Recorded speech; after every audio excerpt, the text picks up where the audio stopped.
Hey good people, and welcome back to the channel. I know it's been a while since I last reviewed Hell's Kitchen, and I hope moving forward, Hell's Kitchen won't have any more breaks. We've all been braked out by now.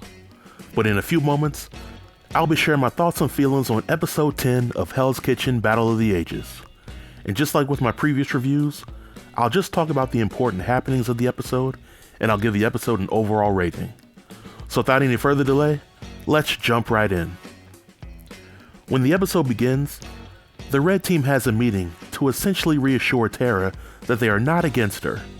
And in this scene, I was really proud of Tara for realizing that these folks were pretty much gaslighting her and lying to her face about not being against her.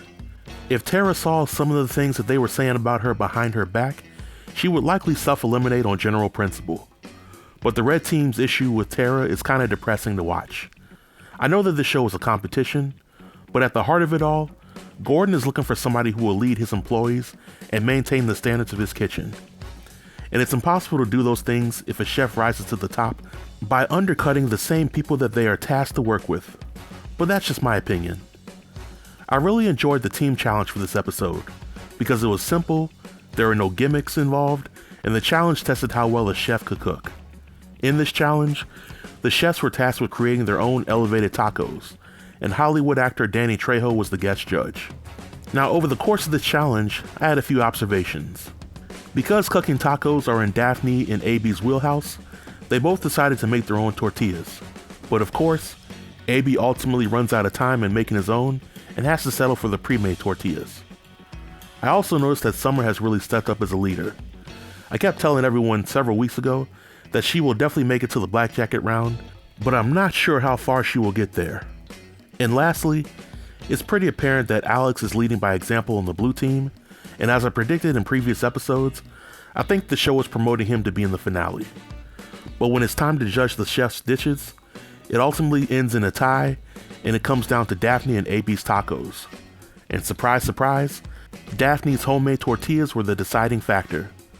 So while it won't completely blame the blue team's loss on AB, at this stage of the game, he has to do better with time management and living up to his promises. But we get to the dinner service, and I was glad to see Tara improving on her communication with the red team. Unfortunately, the red team hates her, and they find her communication style a little bit annoying.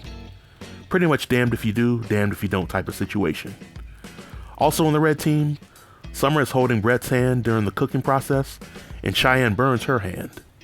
I initially thought that Cheyenne might have to go home because of the burn, but she roughed it out and was able to finish the dinner service.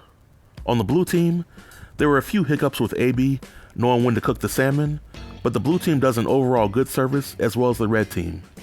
And near the end of the service, Gordon gives both teams 3 tickets and tells them whoever finishes first wins. If you haven't seen the episode yet, then you probably could guess who won. It was the red team. All because Sakari served a raw steak, which was amateur hour if you ask me.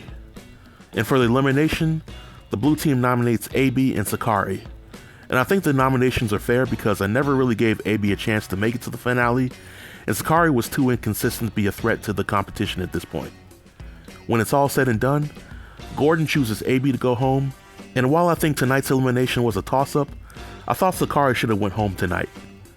I know Gordon wanted the blue team to nominate chefs based on the collective work on the show, but AB had the best dish on the team challenge, and his only issue during dinner service was not knowing when to cook the salmon. Sakari was indeed the cause of his team going up for elimination, and as I said before, he's too inconsistent and unreliable at this point. But overall, on a scale of 1 to 10, I'll give this episode an 8. In my opinion, it was the best episode to date. There seemed to be a perfect mix of drama, with anticipation, and good old cooking, which is what I like to see. I was a little disappointed that Gordon made Brett return to the blue team, because he has become extremely inconsistent, and at this point, he has no other chef to hide behind. Instead of Brett coming over, I wish Daphne or Summer would have came over to make things even, because the blue team has had quite the losing streak as of late.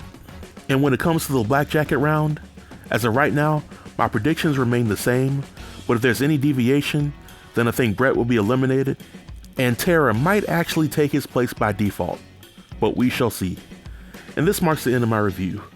If you have any questions or comments related to this episode, feel free to leave your comments below in the comment section, and I'll be sure to reply to everybody.